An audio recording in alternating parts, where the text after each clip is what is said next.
There's an old joke that was once told to me like this.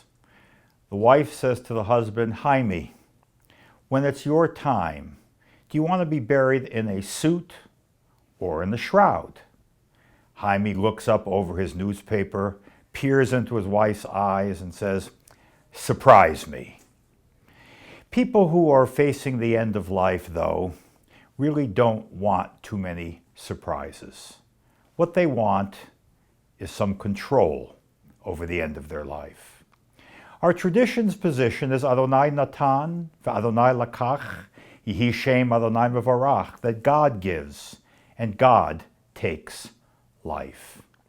But our tradition recognized hundreds of years ago that there were a lot of obstacles, impediments, internal and external, to God's being able to control these things. One commentator, Rabbi Moses Isserles, a commentator to the Shulchan Aruch, said that a person who's dying is alive in every way and must be kept alive. However, if there are impediments to death, and he named two, one external and one internal. If there's a wood chopper chopping wood, you can tell the wood chopper to stop. If there is salt on the tongue, which was obviously for purposes of creating moisture, you're permitted to remove that.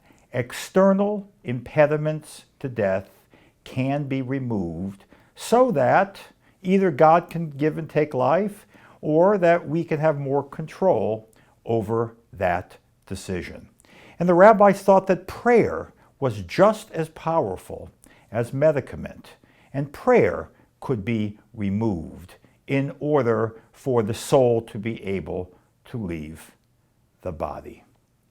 We're talking now about orders not to resuscitate. Resuscitating is an external control over what would be a natural process. It is good to sign such an order if that is your wish at the end of life. It's particularly good if you're not able to participate in that decision at the end of life, and can bring a lot of comfort to families who are in such difficult decision-making straits at such a perilous time. As a Reform rabbi, I very much believe that the individual should have that control and should be able to have authority in decision-making process, taking into account the wisdom of our tradition. It is so good to have such an order. I do want to caution one thing.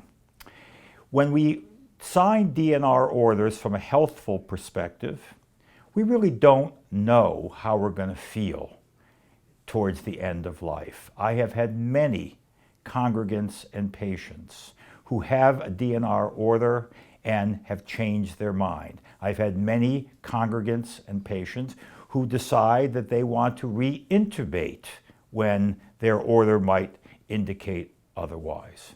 There is no substitute when you have a DNR for a healthcare proxy.